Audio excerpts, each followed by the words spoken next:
Bonjour à toutes et à tous, je vous accueille chez moi pour une vidéo en toute intimité. Ces dernières semaines, j'ai accueilli Lucie dans le cadre de son cursus académique. Alors donc aujourd'hui on est en compagnie de Lucie, elle va se présenter un petit peu pour vous.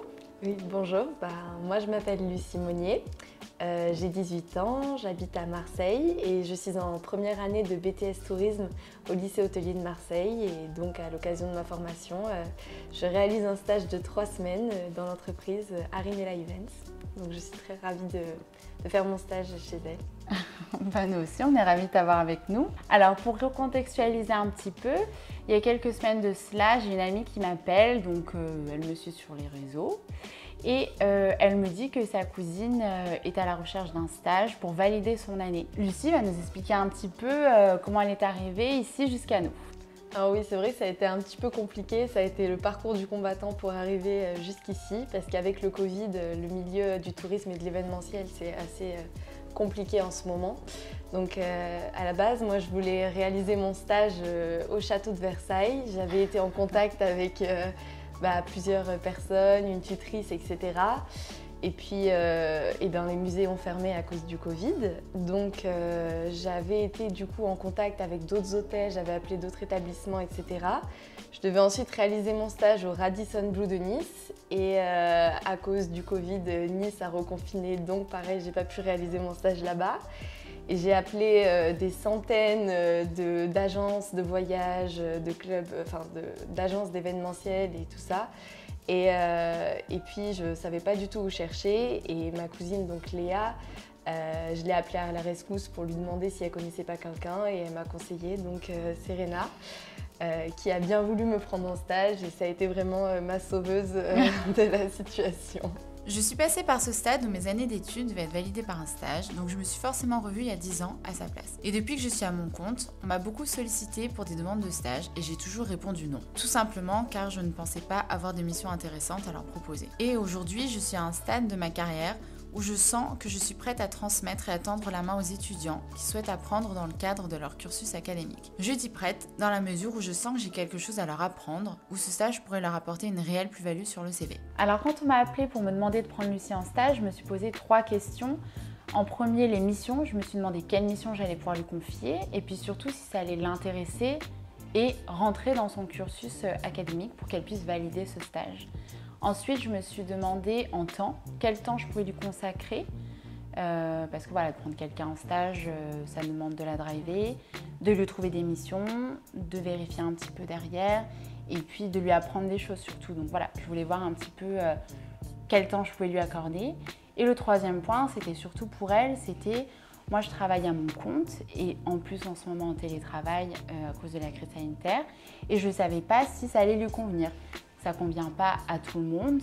Est-ce que toi, Lucie, tu avais des questions? Comment tu visualisais ton stage avec moi? Oui, donc en fait, la première fois qu'on s'est eu au téléphone, direct, j'ai vu que Serena, elle était assez dynamique, etc. Elle était un petit peu comme ma cousine, elle avait plein de projets en cours, etc. Et du coup, je m'attendais à être dans un stage qui bouge, c'est-à-dire quelque chose d'assez jeune, qui était connecté aux réseaux sociaux, avec de la vidéo, etc. Mais après, elle m'avait vachement prévenu qu'à cause du Covid, il y aurait des moments où on serait en télétravail, que les horaires allaient être adaptés en fonction du temps de travail, etc. Et que j'aurais pas d'événements réels, puisque c'est assez compliqué le milieu de l'événementiel en ce moment. Mais qu'elle allait essayer d'adapter l'émission à ce que j'aimais faire. J'avais dit que moi j'aimais bien tout ce qui était créativité, etc. Donc j'espérais me retrouver dans quelque chose qui me corresponde bien et j'ai pas été déçue. Donc voilà. Comment est-ce que tu t'es préparée pour ce stage? Alors moi, je trouve ça important de donner une bonne impression quand tu arrives quelque part, etc. Donc je voulais vachement me renseigner sur l'entreprise. Donc directement, je suis allée voir sur le site Arinella Events. Et en fait, le design du site internet, c'est assez important parce que je trouve que on voit vraiment l'ambiance de l'entreprise à travers le design, si c'est plutôt quelque chose de jeune, de dynamique, de nouveau. Et donc voilà, j'ai essayé donc de comprendre un petit peu l'ambiance de l'entreprise, un petit peu l'histoire, etc. Et puis je suis allée aussi voir sur les réseaux sociaux, je suis allée voir sur Instagram. Parce que une entreprise, je trouve, qui est dans l'air du temps, c'est important qu'elle soit dans les plateformes qui marche en ce moment. Je suis allée voir, je me suis renseignée sur les événements que tu avais fait précédemment. Et puis sur YouTube aussi, puisque j'ai vu que tu avais une chaîne YouTube, donc j'ai vu à peu près comment tu faisais tes événements, quels étaient les types d'événements, et pour être vraiment dans les clous de l'entreprise, quoi.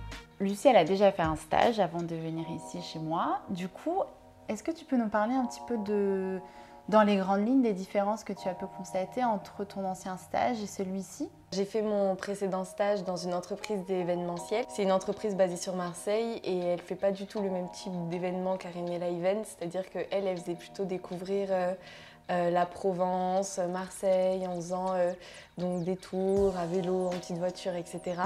Alors qu'Arenella Event, c'est vachement plus dans les séminaires. Et en plus de ça, j'étais beaucoup plus jeune, j'avais 14-15 ans, donc ça remonte à longtemps. Et au niveau de ma manière de fonctionner, c'était pas du tout pareil. Enfin, c'était une entreprise avec 4 ou 5 employés, il y avait, et du coup, dedans, les horaires étaient beaucoup plus fixes, on pouvait moins s'arranger que par exemple ce qu'on fait avec Serena. Et puis j'étais plus considérée comme la stagiaire qui faisait des tâches un petit peu moins intéressantes. Je triais des documents, etc. J'ai pu participer à des événements, mais je faisais moins de choses intéressantes, alors qu'avec Serena, c'est vraiment adapté à ce que j'aime. Et j'apprends plein de choses et je suis plus considérée comme une personne que comme une stagiaire. Voilà, donc ça fait vraiment plaisir et je me sens très bien dans cette entreprise. Alors, pour celles et ceux qui nous regardent depuis un petit moment et qui ne savent pas vraiment comment on fonctionne, est-ce que tu peux parler un petit peu de tes missions? Alors moi j'avais des missions vraiment donc, sur l'événementiel, donc j'avais la mission d'aller rechercher des prestataires dans le domaine de la restauration pour un événement et donc de les appeler, de leur demander d'apporter donc un cahier des charges, etc. Donc c'était vraiment une première pour moi parce que j'avais jamais fait ça avant. Et puis dans tout ce qui est la partie création, parce que j'aime beaucoup la création, j'ai pu donc aider à la mise en place et la mise en forme d'une vidéo. Donc pour ta chaîne YouTube, donc que ce soit dans la description de la vidéo YouTube et également du podcast, comment mettre les liens, etc. Et également être assistante au montage pour et dire donc au monteur avec qui j'ai pu travailler les choses qui me semblaient importantes pour moi de couper dans la vidéo pour qu'il y ait un rythme et qu'il y ait des parties vraiment intéressantes soient mises en valeur. J'ai également donc pu améliorer le design des réseaux sociaux. Alors nous, il nous reste quelques jours en compagnie de Lucie, mais est-ce que tu peux d'ores et déjà nous faire un petit bilan de ce stage, Lucie?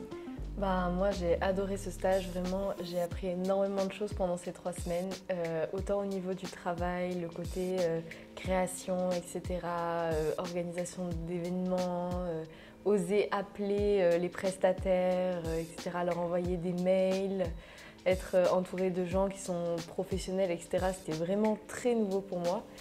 Et même du côté humain, j'ai appris, j'ai rencontré plein de personnes et vraiment ça a été un super stage. Ça fait toujours plaisir.